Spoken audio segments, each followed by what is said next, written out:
ક્લાસીસમાં તમારું સ્વાગત કરું છું। તો આજે ધોરણ 10 ના વિદ્યાર્થીઓ માટે સરસ મજાનો સેક્શન ઈ માં પૂછાતો ઈમેલ રાઇટિંગ નો ફોર્મેટ તમારા સમક્ષ રજૂ કરવા જઈ રહી છું। તો સેક્શન ઈ ની અંદર ઈમેલ રાઇટિંગ 5 માર્કનો પૂછાય છે તમને। આપણે શરૂઆત જોઈએ તો ફ્રોમ થી અહીંયા કરેલી બતાવેલી છે। ફ્રોમ એ છે કે ઈમેલ લખનારનું આઈડી। ફ્રોમ ની અંદર તમારે ઈમેલ કોણ લખવાનું છે તેનું આઈડી લખવાનું રહેશે। ઈમેલ લખતી વખતે તમને થોડી ઘણી માહિતી હશે તે આપી દેવામાં આવી હશે। તેમાં જે લખનાર વ્યક્તિ છે તેનું નામ ઓલરેડી તમને આપેલું જ હશે, તો એમાંથી તમે આઈડી બનાવીને રજૂ કરી શકો છો। અહીંયા મેં બનાવી છે priya45@gmail.com। આ રીતે તમે જે પણ નામ આપેલું હોય રાઇટ્સ પહેલા એની આઈડી તમે બનાવીને અહીંયા લખવાની રહેશે। ત્યાર પછી છે ટુ, જેને ઈમેલ મોકલવાનો છે તેની આઈડી।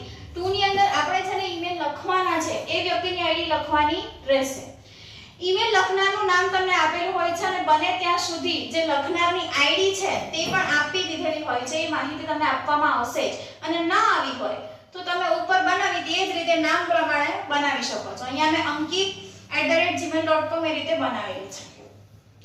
ત્યારબાદ છે સબ્જેક્ટ। સબ્જેક્ટ એ વિષય વસ્તુ છે, મેઇન ટોપિક છે કે જેના પર આપણે આખો ઈમેલ રજૂ કરવાના છે, તે જેના વિશે આપણે આખો ઈમેલ લખવાના છે તે એક લીટીમાં લખવાનું રહેશે। જેની માહિતી પણ તમને ઉપર જે માહિતી આપેલી હશે ઈમેલ લખવા માટે તેમાં આપી દીધેલી હશે, તેમાંથી તમારે રજૂ કરવાનું છે ઓન્લી એક જ લાઈનની અંદર। ત્યાર પછી આપણો ઈમેલ શરૂ થવા જઈ રહ્યો છે। ઈમેલની શરૂઆત થશે ડિયર આપણે આપણા મધર, ફાધર, આપણા ફ્રેન્ડ્સ નું હોય યા તો કોઈ ફેમિલી મેમ્બર હોય એના માટે આપણે ડિયર વર્ડ યુઝ કરી શકીએ છીએ। ત્યાર પછી છે રિસ્પેક્ટેડ સર, યા તો તમે ડિયર યુઝ કરશો યા તો રિસ્પેક્ટેડ સર યુઝ કરશો।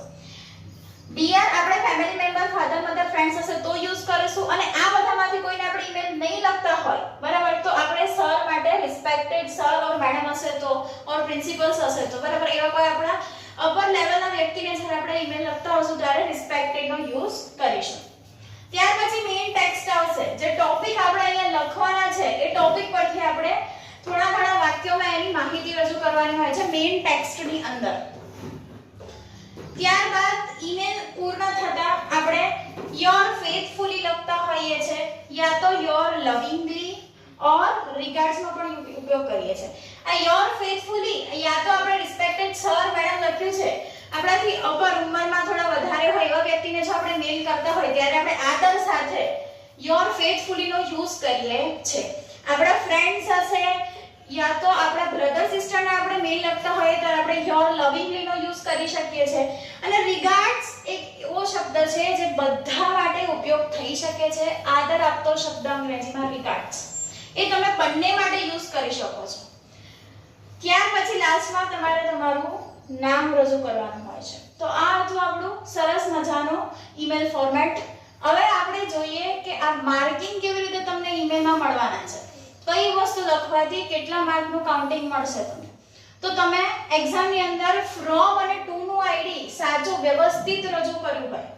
આમાં બીજી વાત એ પણ છે, જ્યારે પણ તમે આઈડી રજૂ કરશો ત્યારે દરેક લેટર સ્મોલ હોવા આવશ્યક છે। જ્યારે પણ આપણે આઈડી રજૂ કરતા હોઈએ તેનો એક પણ લેટર કેપિટલ હોવો જોઈએ નહીં, તેનું ખાસ ધ્યાન રાખવાનું છે। જો તમે બંનેની આઈડી સાચી રજૂ કરી હશે સ્મોલ લેટર્સની અંદર તો તમને એનો 1.5 માર્ક મળશે। ત્યાર પછી તમે સબ્જેક્ટ વ્યવસ્થિત રીતે ઉપર એની માહિતી આપી દીધેલી હોય છે, એક લાઈનમાં રજૂ કર્યો હશે તો તમને 1.5 માર્ક મળશે। ઓકે, ત્યાર પછી ડિયર, રિસ્પેક્ટેડ સર મેમ, આ બેમાંથી જે પણ લખવાનું હતું તે તમે વ્યવસ્થિત રીતે રજૂ કર્યું હશે તો એનો 1.5 છે। અને લાસ્ટમાં યોર ફેથફુલી અને નેમ વ્યવસ્થિત લખ્યું હશે તો એનો 1.5 છે। Okay, now 1.5 which got 1 and here 1.5 and 1.5 got 1 રહે છે મેઇન ટેક્સ્ટ। તો આ રીતે તમારા 2 માર્ક થઈ જાય છે। મેઇન ટેક્સ્ટના છે 3 માર્ક। આ 3 માર્ક તમને કેવી રીતે મળશે તો તમે ઓપનિંગ પોઈન્ટ્સ કેવી રીતે રજૂ કર્યા છે અને લાસ્ટમાં ક્લોઝિંગ પોઈન્ટ, લાસ્ટની જે લાઇન્સ છે કેવી રીતે રજૂ કરી છે એના પરથી તમારા 3 માર્ક રજૂ થવાના છે। તો આ રીતે તમારો 5 માર્કનો આ આખો ઈમેલ ફોર્મેટ મેં તમારી સમક્ષ રજૂ કરેલો છે. આશા રાખું છું કે તમને સરસ રીતે સમજણ પડી ગઈ હશે. Thank you.